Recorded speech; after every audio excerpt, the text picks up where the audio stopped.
حضرت ابو دردہ رضی اللہ تعالیٰ عنہ نے حضور صلی اللہ علیہ وسلم کا یہ ارشاد نقل کیا ہے کہ جو کچھ مجھے معلوم ہے اگر تم کو معلوم ہو جائے تو ہنسنا کم کر دو اور بہت کثرت سے رونے لگو، اور دنیا تمہارے نزدیک بہت ذلیل بن جائے اور آخرت کو اس پر ترجیح دینے لگو۔ اس کے بعد ابو دردہ رضی اللہ تعالیٰ عنہ نے اپنی طرف سے فرمایا کہ جو کچھ مجھے معلوم ہے اگر تم کو معلوم ہو جائے تو تم جنگلوں کو روتے ہوئے اور چلاتے ہوئے نکل جاؤ اور اپنے مالوں کو بغیر محافظ کے چھوڑ جاؤ، لیکن تمہارے دلوں سے آخرت کا ذکر غائب ہے اور دنیا کی امیدیں تمہارے سامنے ہیں، اس لیے دنیا تمہارے اعمال کی مالک بن رہی ہے اور تم ایسے بن گئے گویا کچھ جانتے ہی نہیں۔ اس لیے تم میں سے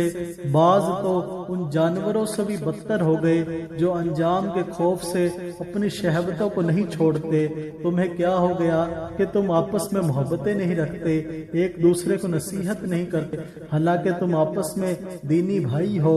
تمہاری خواہشات میں صرف تمہاری باطنی خبث نے تفریق کر رکھی ہے۔ اگر تم سب دین پر اور دینی امور پر مجتمع ہو جاؤ تو آپس میں تعلقات بھی زیادہ ہو جائیں۔ آخر تمہیں یہ کیا ہو گیا کہ دنیا کے کاموں میں تو ایک دوسرے کو نصیحت کرتے ہو لیکن آخرت کے کاموں میں ایک دوسرے کو نصیحت نہیں کرتے۔ تم جس سے محبت کرتے ہو اس کو آخرت کے کاموں پر نصیحت کرنے کی قدرت نہیں رکھتے، آخرت کے کاموں پر اس کو نصیحت نہیں کر سکتے۔ یہ صرف اس وجہ سے ہے کہ تمہارے دلوں میں ایمان کی کمی ہے۔ اگر تم آخرت کی بھلائی اور برائی پر ایسا یقین رکھتے جیسا کہ دنیا کی بھلائی اور برائی پر یقین رکھتے ہو تو ضرور آخرت کو دنیا پر ترجیح دیتے، اس لیے کہ آخرت تمہارے کاموں کی دنیا سے زیادہ مالک ہے۔ اگر تم یہ کہو کہ دنیا کی ضرورت فوری ہے، اس وقت درپیش ہے، آخرت کی ضرورت بعد میں ہوگی،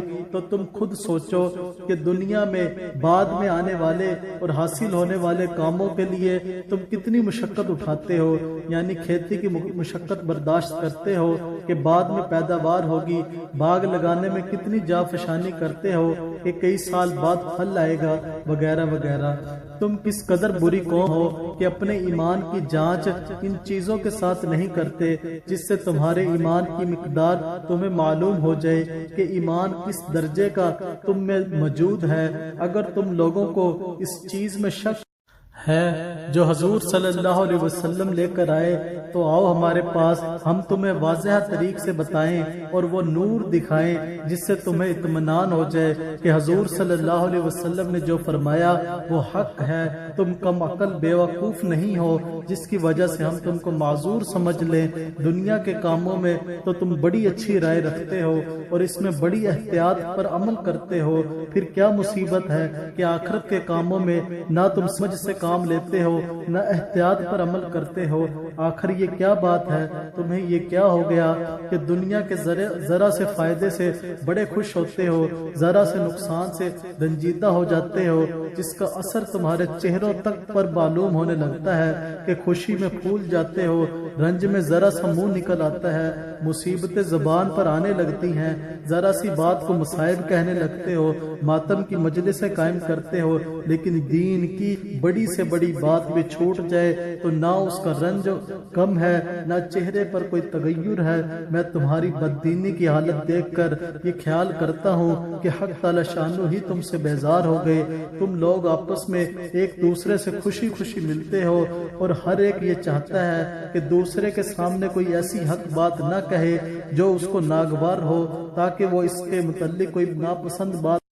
نہ کہہ دے، بس دلوں کے اندر ہی اندر ایسی باتیں رکھتے ہو کہ ایک دوسرے کے ساتھ رہتے ہو اور باطن کی گندگیوں پر تمہارے ظاہر کی چمن کھل رہی ہے، اور موت کی یاد کے چھوڑ دینے پر سب جمع ہو گئے۔ کاش حق تعالی شانو مجھے موت دے کر تم لوگوں سے راحت عطا کرتا اور مجھے ان حضرات یعنی حضور صلی اللہ علیہ وسلم اور صحابہ رضی اللہ تعالیٰ عنہم اجمعین کے ساتھ ملا دیتا جن کے دیکھنے کا میں مشتاق ہوں۔ ہوں اگر یہ حضرات زندہ ہوتے تو تمہارے ساتھ رہنا ذرا بھی پسند نہ کرتے، پس اگر تم میں کوئی شمع خیر باقی ہے تو میں تمہیں صاف صاف کہہ چکا ہوں اور حق بات سنا چکا ہوں۔ اگر تم اس چیز کو یعنی آخرت کو جو اللہ کے پاس ہے طلب کرنا چاہو تو وہ بہت آسان ہے، اور میں صرف اللہ ہی سے مدد چاہتا ہوں تمہارے حق میں بھی اور اپنے حق میں بھی۔ فقط حضرت ابو درداء رضی اللہ تعالیٰ عنہ کا یہ ارشاد ختم ہوا۔